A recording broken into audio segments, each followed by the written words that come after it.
The silver transport ship moved slowly through space toward the giant station that looked like a crystal flower floating among the stars. Inside the ship, Ambassador Li Jiwan looked through the window at the most important place she had ever seen. This was Nexus Prime, the great meeting place where aliens from across the galaxy came to talk and make deals. Today, humans would ask to join their club for the first time. Jiwan touched the blue Earth symbol on her white diplomatic clothes. She had spent 2 years getting ready for this moment, learning alien languages, studying their customs, and practicing her speech until every word was perfect. Behind her sat Captain Park Minho, a soldier with scars on his hands from fighting space pirates. Next to him, Dr. Kim Hana smiled as she read files about the aliens they would meet today. The transport ship docked with a soft bump, and the airlock opened with a hiss. Jiwan stepped onto the station and felt her breath catch. The ceiling was made of clear crystal showing the stars outside. Aliens walked everywhere in the corridors. Some had 4 arms, others floated in the air without touching the ground. A few looked like trees that could walk and talk. She had seen pictures, but being here made her hands shake with excitement. A tall alien with golden scales and bright red eyes walked up to them. This was Ambassador Thel from the Valorian Empire. He spoke through a translation device that made his voice sound like bells ringing. "Welcome, humans, to Nexus Prime. We are curious to meet your kind at last. Many species have waited long to see what Earth people are like." Jiwan bowed the way she had practiced. "Thank you for having us here. Humanity brings gifts of friendship and hopes for peace between our peoples." She held out a small box containing music and art from Earth. Inside were recordings of Mozart and pictures of the Northern Lights that she hoped would show aliens the beauty humans could create. Thel took the gift, and his scaled face seemed to smile. "Your reputation has reached us, Ambassador Jiwan. We hear humans have stopped fighting wars on their world and now work together. This is good. The galaxy has too much fighting already." He guided them through the busy corridors, past shops selling strange foods and weapons from 100 different worlds. The meeting hall was bigger than any building Jiwan had ever seen. Thousands of seats rose in circles toward the crystal dome. In the center was a platform where speakers would stand. The most important alien species sat in the inner circles close to the platform. The proud Valorians with their golden armor. The ancient keepers, who looked like living oak trees with eyes like stars. The mysterious shadows who had no solid bodies and appeared as moving darkness. Humans were given seats in the outer ring far from the center. This did not surprise Jiwan. Earth was new to space travel compared to species that had been flying between stars for thousands of years. She sat down and watched as more aliens filled the hall. Some breathed water and had to wear special suits. Others were so small they needed mechanical bodies to move around. A few were giants that had to squeeze into specially made chairs. The great hall grew quiet as Council Speaker Thane rose from his seat.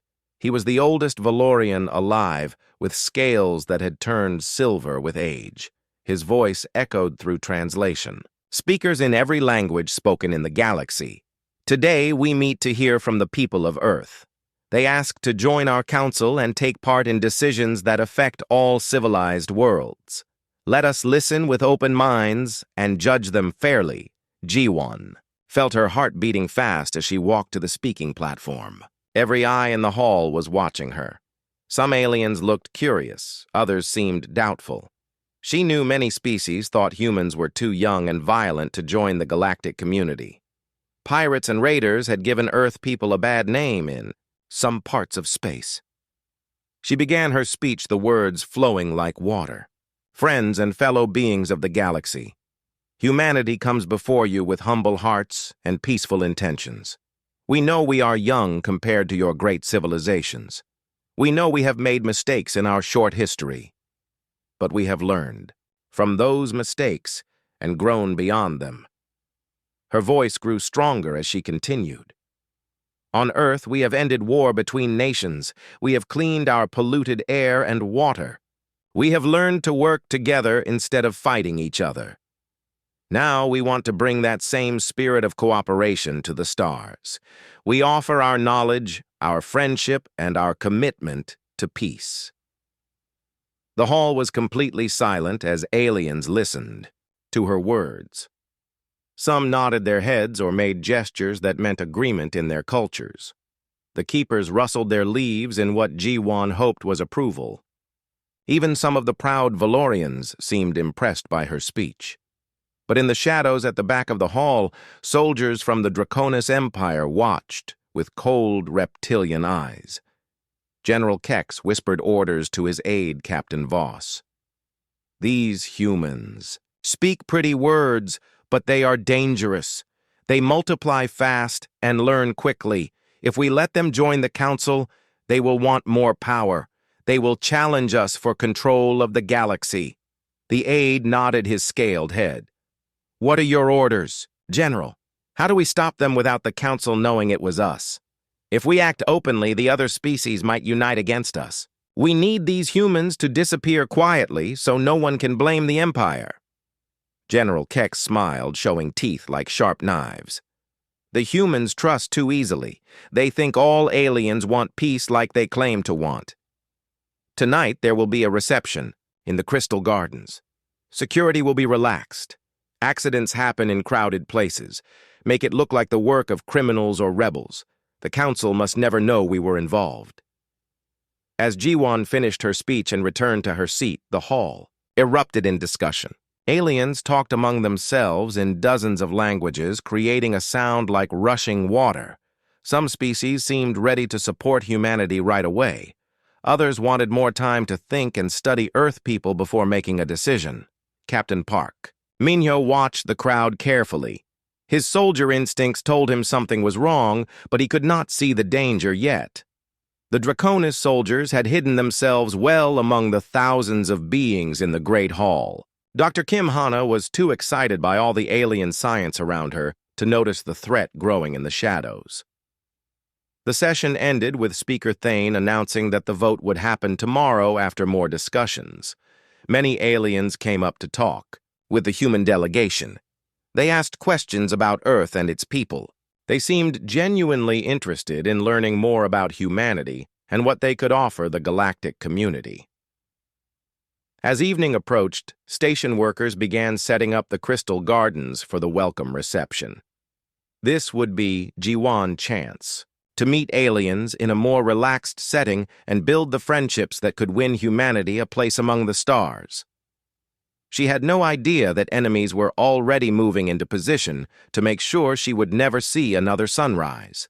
The Crystal Gardens of Nexus Prime were the most beautiful place Ambassador Lee Ji-won had ever seen. Plants from hundreds of different worlds grew together under the clear dome that showed the stars outside.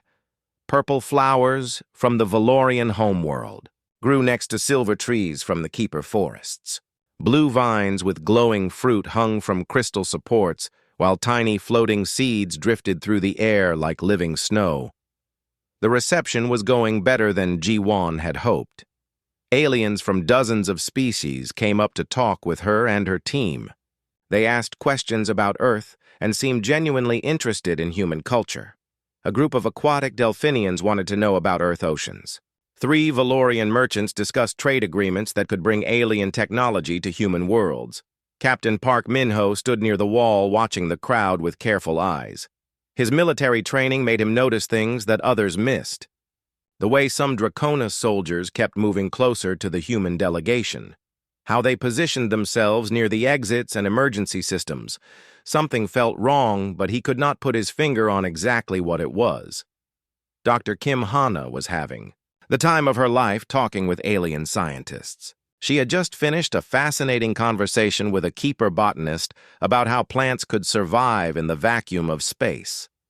Now she was explaining to a group of small gray aliens how human medicine worked. Her translator device was working. Over time, as she switched between languages, Ambassador Jiwan moved through the garden like a skilled diplomat, making friends everywhere she went. She shared stories about human art with a tall insect creature from the hive worlds. She discussed philosophy with an energy being that glowed like blue fire. Each conversation built another bridge between humanity and the galactic community. Near the center of the garden stood a fountain that shot streams of liquid light into the air. The light changed colors as it fell, creating patterns that matched music playing from hidden speakers. Jiwan paused to admire the display, thinking about how humans and aliens could learn from each other. Earth had nothing like this fountain, but maybe someday they could build one together. She did not notice General Kex watching her from behind a cluster of singing flowers. The Draconis commander had been studying the human diplomat all evening. He knew her schedule, her habits, and her exact position in the garden. His soldiers were in place around the perimeter waiting for his signal. Everything was ready for the strike that would end humanity's dreams of joining the council. The attack began so suddenly that most aliens did not realize what was happening until it was over. General Kex raised his clawed hand, and his hidden soldiers moved at the same time. Energy weapons appeared from under cloaks and formal robes. Red beams of light cut through the garden air like deadly lightning. Ambassador Jiwan was talking with a young Valorian student about human poetry when the first shot hit her in the back. The energy beam burned through her diplomatic robes and into her chest. She looked down in shock at the smoking hole where her heart used to be, then fell forward into the fountain. Her blood mixed with the liquid light, turning it dark red. Captain. Park Min-ho saw the attack beginning and threw himself toward Dr. Kim Hana to protect her. 3 energy beams hit him before he could reach her. His body armor absorbed some of the damage, but not enough. He crashed into a display of crystal flowers and lay still among the broken pieces. His hand still reached toward the woman he had tried to save. Dr. Kim Hana screamed as she saw her friends dying around her. She tried to run, but a falling tree branch knocked her unconscious, and she collapsed behind a large planter. The Draconis soldiers did not see her fall and assumed she was dead like the others. This mistake would cost them dearly in the years to come. The other aliens in the garden panicked as energy beams flew through the air. Some tried to help the humans, but more shots drove them back. Others ran for the exits, pushing and shoving to escape.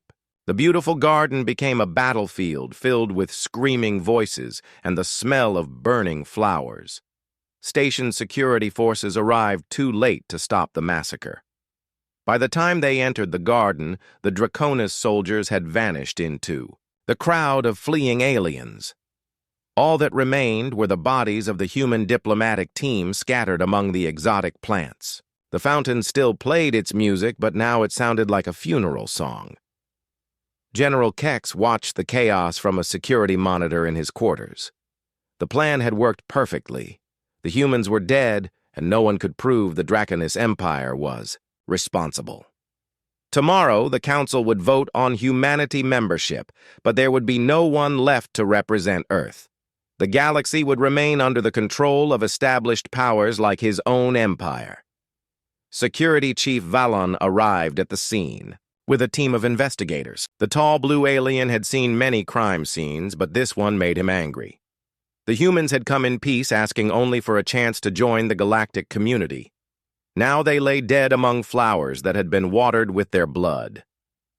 The investigation began immediately. Security cameras had recorded everything but the attackers. Faces were hidden by masks and cloaks. Energy weapon signatures matched dozens of different models sold throughout the galaxy. The killers had planned this attack carefully, leaving no obvious clues behind. News of the assassination spread through the station within minutes. Alien diplomats gathered in small groups, talking in worried voices about what this meant for galactic peace. Some species that had been ready to support human membership now wondered if it was safe to associate with Earth. Fear was exactly what the Draconis Empire had hoped to achieve.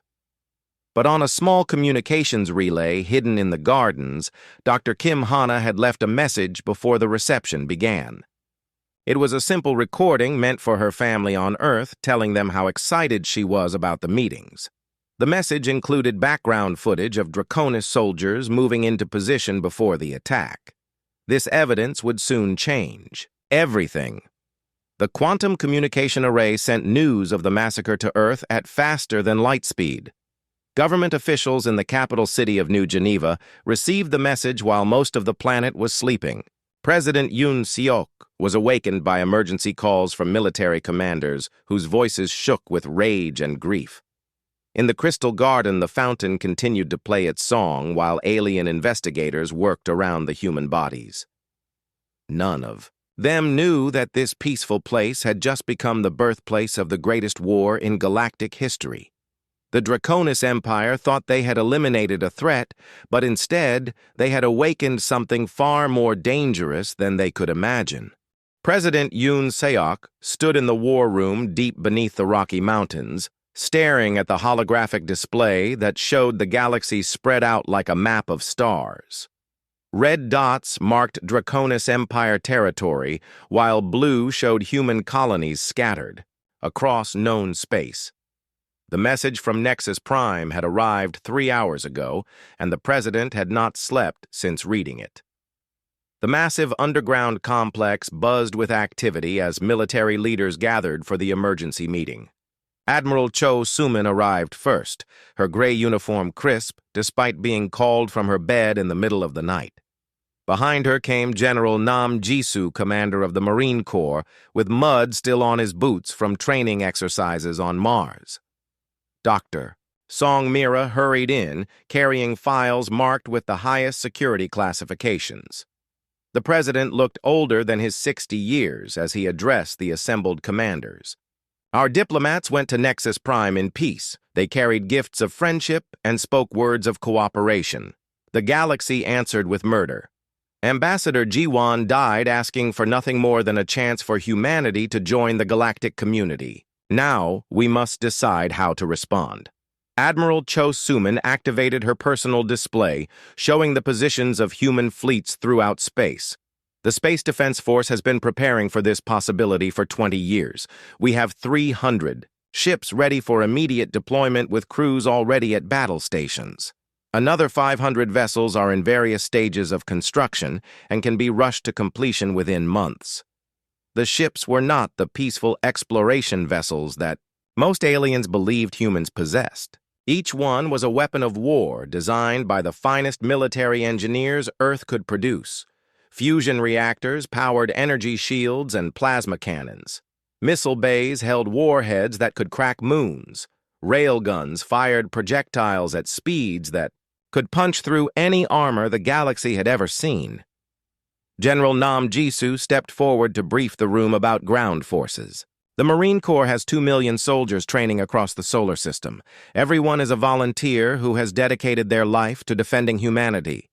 They are equipped with powered armor that makes them stronger and faster than any alien warrior. Their weapons are designed to kill any species we might face in battle. The soldiers were not the same humans who had once fought with rifles and grenades on Earth. Genetic enhancement had made them faster and smarter. Neural implants allowed them to control multiple weapon systems simultaneously. Combat drugs could push their bodies beyond normal human limits. They had trained in the low gravity of asteroid bases and the high radiation of Jupiter moons. Dr. Song Mira opened her classified files and began revealing projects that few people on Earth knew existed. The weapons development program had created tools of destruction that alien species had never imagined. Fusion bombs that could sterilize entire continents, kinetic weapons that struck planets like artificial meteors, biological weapons designed to target alien genetic structures. The most terrible weapons were the ones designed specifically for each major alien species. Toxins that could poison Valorian blood, viruses that attacked keeper plant tissue, energy fields that disrupted shadow consciousness. Humanity had studied their potential enemies for decades and prepared ways to destroy them all. President Yoon Seok listened to each briefing with growing determination. The aliens had made a fatal mistake when they chose murder over diplomacy. They had shown humanity that the galaxy was ruled by violence, not law. Earth would respond in the only language these creatures seemed to understand. The Global Defense Council met in emergency session as news of the assassination spread across Earth. Representatives from every nation and colony voted unanimously for military action. The age of human expansion through peaceful exploration was over. Now humanity would take their place among the stars through conquest. Military factories across the solar system began operating at maximum capacity. Shipyards around Mars and the asteroid belt worked around the clock to complete new warships. Training facilities pushed soldiers harder than ever before. Earth was transforming from a peaceful world into a war machine focused on a single goal. Communication arrays sent coded messages to human colonies scattered throughout space. Merchant ships and exploration vessels received new orders to return to Earth or report to military staging areas. Scientists working on alien worlds abandoned their research and headed for home. Every human citizen who could contribute to the IRO war effort was being called to serve. The Draconis Empire had no idea what they had unleashed. Their intelligence networks reported that humans were angry about the assassination, but expected only limited retaliation. Perhaps a few raids on border settlements or strongly worded diplomatic protests. They could not imagine that an entire species was mobilizing for total war. Fleet Admiral Kim Young-ho took command of the largest battle group ever assembled by humanity. 500 ships of various sizes, from massive dreadnoughts to small fighter carriers. The fleet gathered near Pluto, where its energy signatures would be hidden from alien sensors. When they moved, it would be with overwhelming force. The plan was simple and brutal. Human forces would strike across Draconis space, simultaneously destroying military targets and government centers. No mercy would be shown to the species that had murdered diplomats under a flag of peace. The Empire would learn what happened when they made humanity their enemy. President Yoon Seok recorded a message that would be broadcast on all galactic communication channels when the attack began. His words were calm, but filled with the promise of terrible justice. The Draconis Empire killed our ambassadors who came in peace. They chose war over diplomacy. Now they will face the consequences of that choice. Humanity does not seek conquest, but we will not allow murder to go unpunished. The first human war fleets began moving toward their targets while Earth slept. Citizens woke to news reports about military mobilization and urgent calls for volunteers. Factories that had made consumer goods were retooled to produce weapons and ammunition. The entire planet was becoming a fortress, dedicated to avenging the death of Ambassador Ji-won and her team. In the depths of space, alien sensor operators detected unusual movement in human territory, but did not understand its significance. They reported increased ship traffic and energy readings to their commanders, who filed the reports without much concern. After all, humans were peaceful traders and explorers. What possible threat could they pose to the established powers of the galaxy? They would learn the answer very soon when human vengeance arrived at their worlds, carried on ships built for war and crewed by soldiers trained for killing. The galaxy was about to discover that humanity had not climbed from caves to stars by being weak or forgiving. The human battle fleet dropped out of hyperspace at the edge of the Kepler system like wolves descending on sheep. Admiral Cho Soo-min stood on the bridge of her flagship Seoul, watching the sensor displays paint a picture of the Draconis outpost. Ahead, the alien base orbited a dead world with 3 escort ships and enough firepower to destroy a small city. Captain Lee Tae-hyung commanded the assault marines aboard the carrier Incheon. His soldiers were strapped into drop pods that would carry them through space and into the enemy station. These were not the peacekeepers who had once guarded embassies on distant worlds. They were predators bred for void warfare with hearts, full of rage over the murder of their diplomat. The attack began without warning as human railguns spoke from the darkness.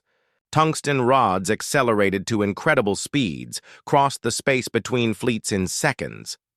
The Draconis ships had shields designed to stop energy weapons, but solid projectiles moving at near light speed punched through their defenses like paper.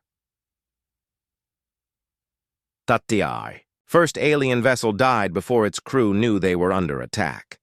The projectile hit their reactor and the ship vanished in a ball of nuclear fire.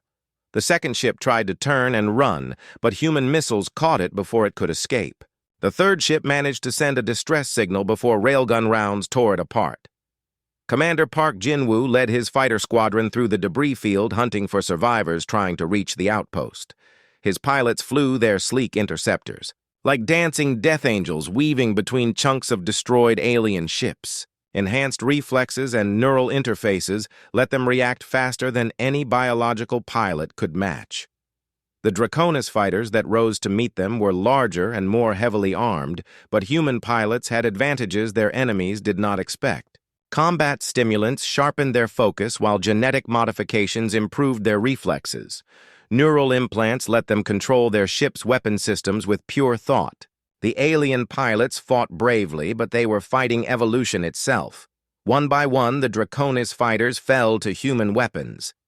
Park Jin-woo watched his pilots work with professional satisfaction. Each enemy destroyed was payment for Ambassador Ji-won death.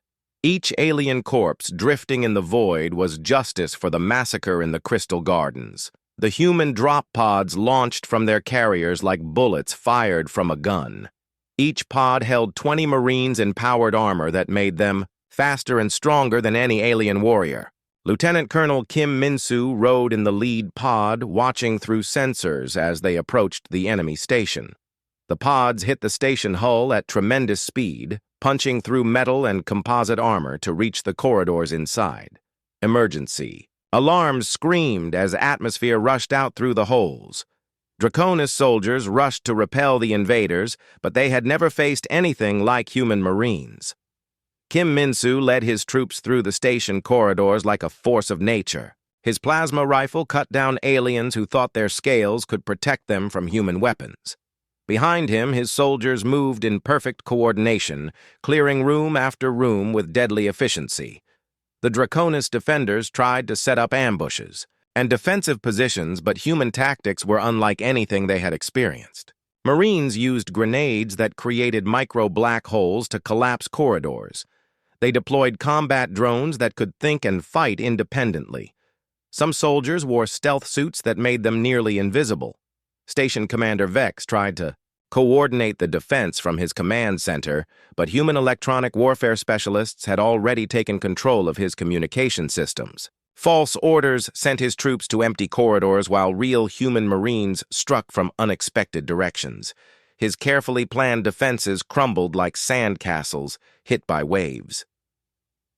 The battle for the station lasted 4 hours and ended with complete human victory. Not a single Marine had been killed, though several were wounded by alien weapons. The corridors were filled with Draconis corpses, while human soldiers collected intelligence data and weapon samples. Admiral Cho Soo-min toured the captured station, looking at the evidence of human military superiority. Alien technology that had seemed so advanced was primitive compared to what Earth engineers had created. Their weapons were powerful but clumsy. Their armor was thick but slow. They had forgotten that evolution favored the swift and clever. The intelligence data recovered from the station computers told an interesting story. The Draconis Empire had been planning the assassination for months. They saw humanity as a threat to their carefully built power within the Galactic Council. General Kex himself had given the orders that resulted in Ambassador Ji-won's death. Human technical teams placed fusion charges throughout the station while the fleet prepared to depart. The explosion would be visible from neighboring star systems and serve as a message to anyone who supported the Draconis Empire. Humanity had come to collect the blood debt owed for their murdered diplomat. Before leaving, Admiral Cho Soo-min recorded a broadcast that would be transmitted on all galactic communication frequencies. Her words were clear and cold as space itself. The Draconis Empire murdered our diplomats during peace negotiations. This act of cowardice has consequences. Every world that shelters them will share their fate. Every species that aids them will face our wrath. The message continued with details that made alien intelligence analysts go pale. Human fleets were moving toward a dozen Draconis worlds. Ground forces were being deployed to capture key installations. The peaceful traders who had visited alien markets for decades were revealed as military scouts who had mapped every target. News of the Kepler attack spread through the galaxy faster than the human fleets themselves. Alien governments that had dismissed humanity as primitive newcomers suddenly realized their mistake. The species they had ignored was capable of destroying established empires with terrifying efficiency. The Valorian High Command called emergency meetings to discuss the human threat. The Keeper Council retreated deeper into their forest worlds. Smaller species began sending secret messages to Earth offering neutrality or even support. The galaxy was learning that humans were not the weak prey they had appeared to be on Draconis. Prime, the capital world of the Empire, panic spread through the government as reports arrived from the frontier. General Kex, who had ordered the assassination, found himself explaining to angry superiors why his plan had backfired so catastrophically. The humans were supposed to be weak and divided. Instead, they were united in fury and armed with weapons. Beyond imagination, the human war machine was just beginning to show its true power. Fleets that had been gathering in secret for decades were moving toward their targets. Soldiers who had trained their entire lives for this moment were preparing to show alien civilizations what human warfare looked like when practiced without mercy or restraint. Admiral Cho Sumin stood on her bridge, watching the stars stream past as her fleet moved toward the next target.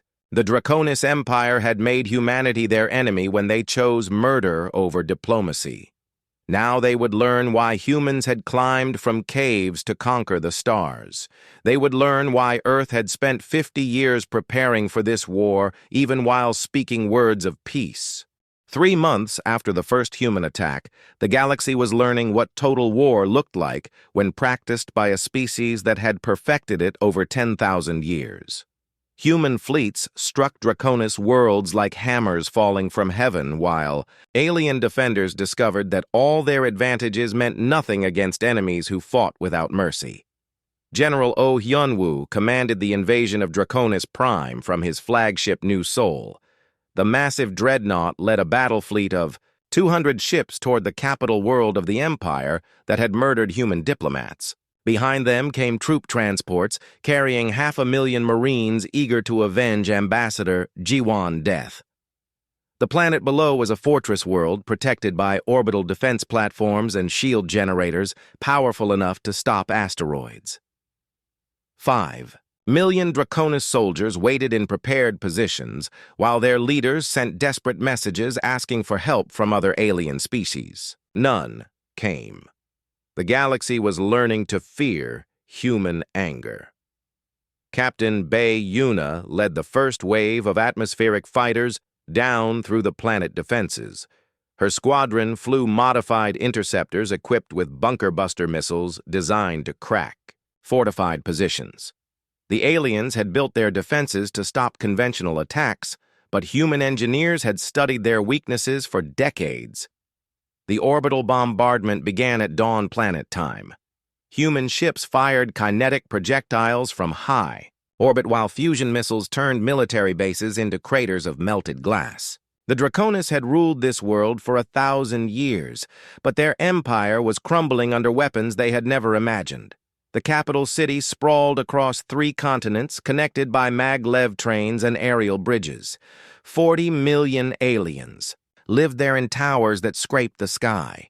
Most were civilians who had nothing to do with the assassination, but General Oh Hyunwoo felt no sympathy. The Draconis Empire had chosen this war when they murdered peaceful diplomats.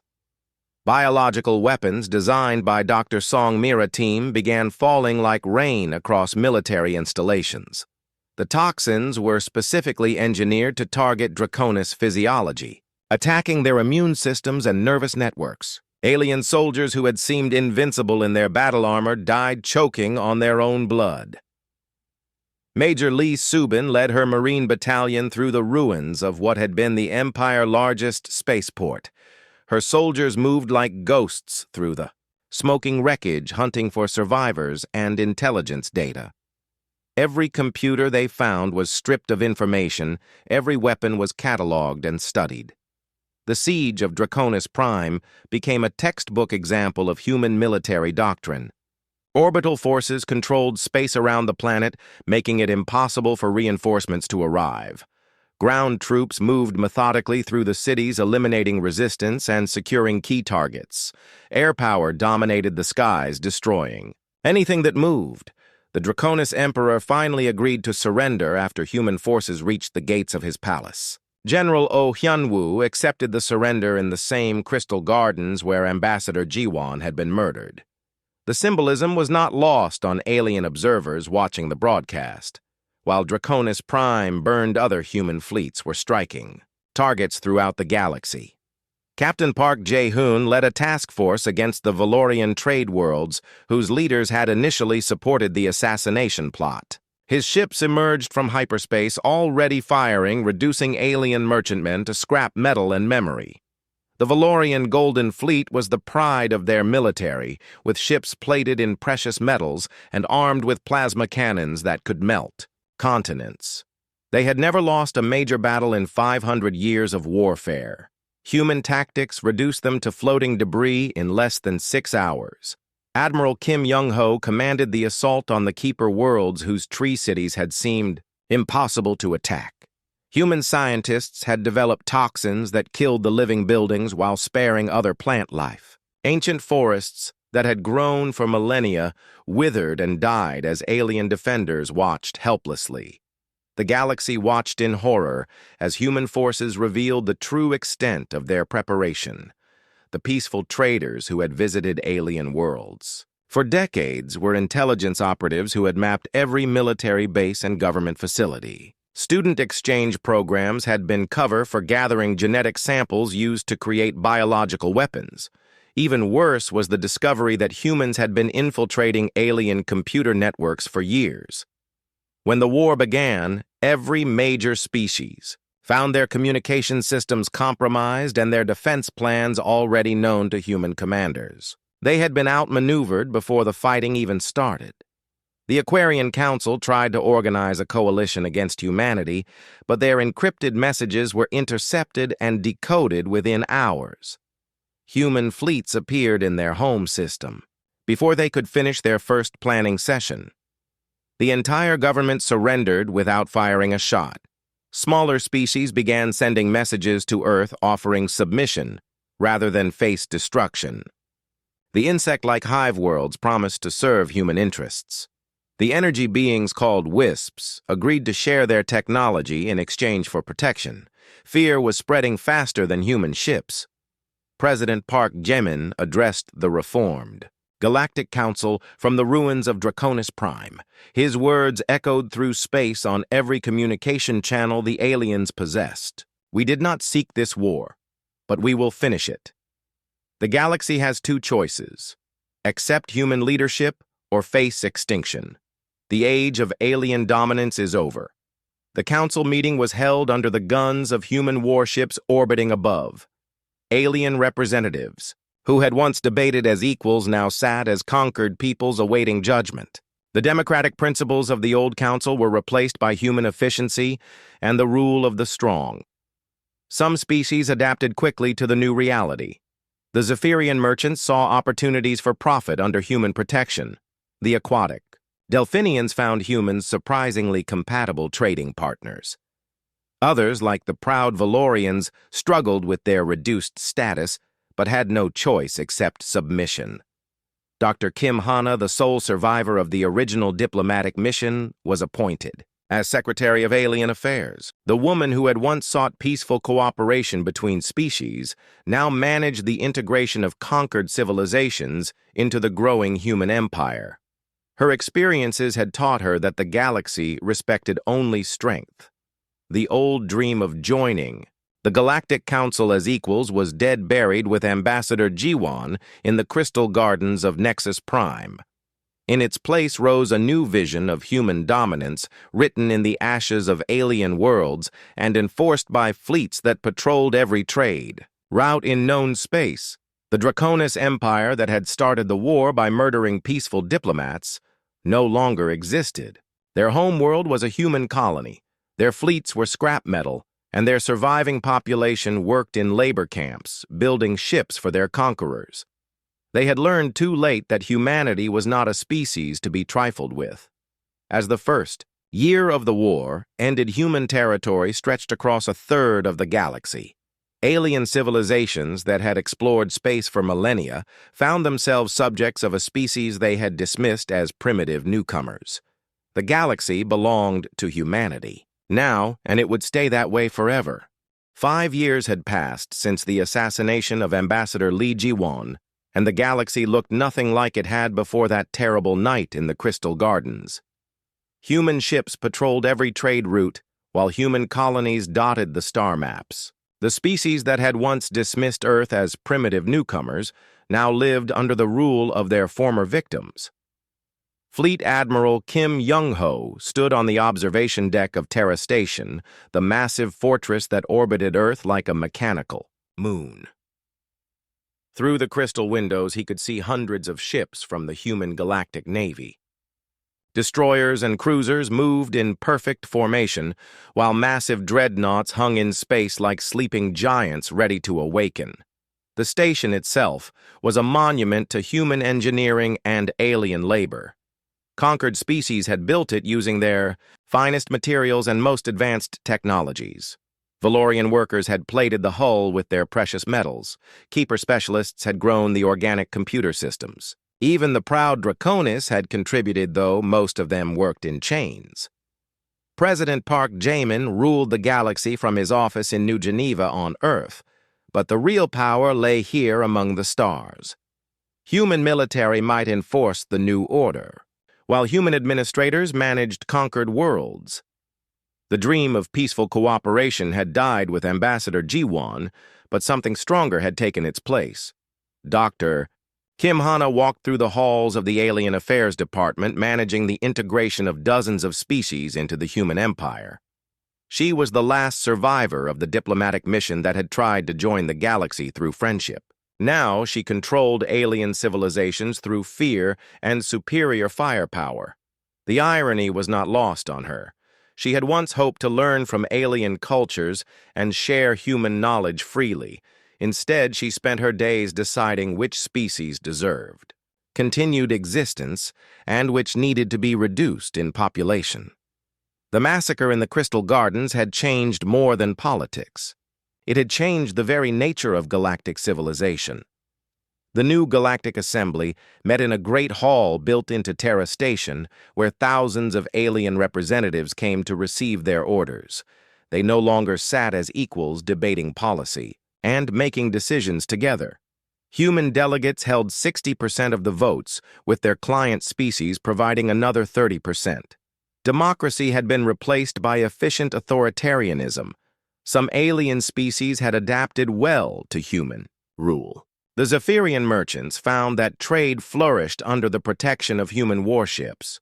Their cargo vessels could travel anywhere in the galaxy without fear of pirates or military interference. Profits soared as human colonies provided new markets for alien goods. The aquatic Delphinians became humanity's closest allies, sharing their knowledge of ocean worlds and deep space exploration. Their natural curiosity matched human ambition perfectly. Together, they launched expeditions beyond the galactic rim, discovering new worlds and new species to either befriend or conquer. But other civilizations struggled with their reduced status. The Valorians, who had once been the galaxy's greatest military power, now served as auxiliary troops in human fleets. Their golden ships followed human commanders into battle-fighting wars they had not chosen for causes they did not support. The ancient keepers retreated to their forest worlds, tending their tree cities, while human administrators managed their former territories. Their wisdom accumulated over millennia meant nothing when human efficiency could accomplish in months what took them decades to decide. Admiral Cho Soo-min, now in her 70s but still sharp as a plasma blade, commanded the suppression forces that hunted down rebel movements throughout human space. Her fleets moved like clockwork, responding to threats before they could fully develop. The galaxy was learning that human patience had limits. Resistance movements still operated in the outer systems, trying to restore the old galactic order. They used hit-and-run tactics against human outposts and tried to coordinate uprisings on conquered worlds, but their encrypted communications were routinely broken by human codebreakers and their leaders captured by human intelligence networks. Most dangerous rebels were the shadows who could exist as pure energy, making them nearly impossible to detect or capture. They specialized in sabotage and assassination, targeting human administrators and military commanders. But human scientists had developed energy weapons specifically designed to disrupt their consciousness. Captain Lee Min-ho, the son of the Marine, who had died protecting Dr. Kim Hana, commanded one of the new hunter-killer squadrons that specialized in tracking down shadow operatives. His ships carried weapons that could destroy energy beings and sensors that could detect their unique signatures. The hunt for General Kex, the Draconis commander who had ordered Ambassador Ji-won assassination, had become a personal mission for many human officers.